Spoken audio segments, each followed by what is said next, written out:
Hi, my name is Skip Townsend. I'm the executive director and the founder of Second Call. What I do every day is save lives. I help with the human development of individuals, whether it's anger management, domestic violence, whether it's parenting classes. I help individuals become stronger and healthier in the community. I help individuals get in a career path. But what I do is help make healthy communities through making healthy people.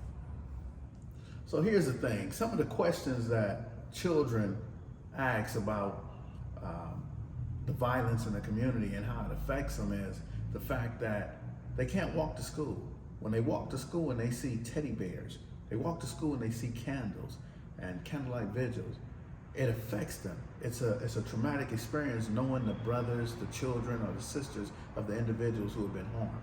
So it's a long-lasting effect that they never forget, but it becomes normal to them. So they no longer know what a healthy environment is. They become used to this environment that's unhealthy. All right, so what happens is for the families, the caregivers, the parents, there becomes a fear. So the questions they ask is, how are my children going to be safe while I'm at work? So when the violence happens in the community, the one thing a parent doesn't want to happen is to get that phone call that that's their child. So it's sort of like being in a domestic violence relationship. Not only do I fear for my life, but I fear for the life of my children. And this isn't in the home. This is when they leave the home each and every day. I'm not sure if law enforcement or one of the community members is going to harm my children. There's enough stress inside of a parent's body, I'm sure, that can cause long-lasting damage to the liver, to the spleen, to the kidneys, because the fear that I don't want anything to happen to my child. So listen, the way that racism and discrimination affects the children, they're born pure and they don't know to discriminate against someone. They don't know to be racist. But they sit at home and they hear their parents saying, don't mess with them, don't deal with them, deal with your own kind. So what happens is the children inherit the racism of the parents, and it affects them when they're taught to hate. They come into this world pure, hugging each other, playing with whoever, and what happens is the things that we were taught as children and we teach our children, they're now teaching their children. And the racism, discrimination is going to spread and live forever through the racist conversations. So listen, one of the stories that come out of Long Beach, California, a 12-year-old named Eric Brown was out playing with family members and friends. 12 years old, not involved in any gangs at all.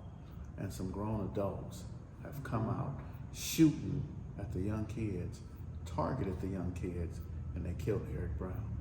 So the tragedy that happens here is Eric Brown doesn't get to go to DMV. He doesn't get to own a motor vehicle. He never rents an apartment.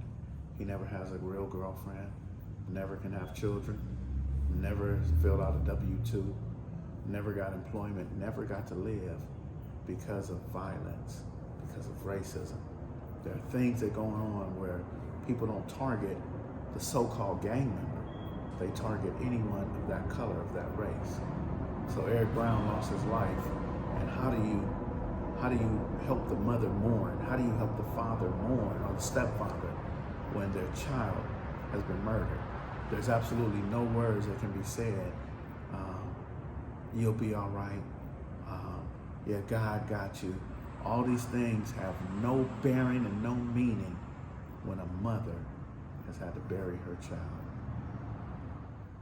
So here's one of the things that I've done when I bring people together in the community. So some of the community children, they don't know what peace is.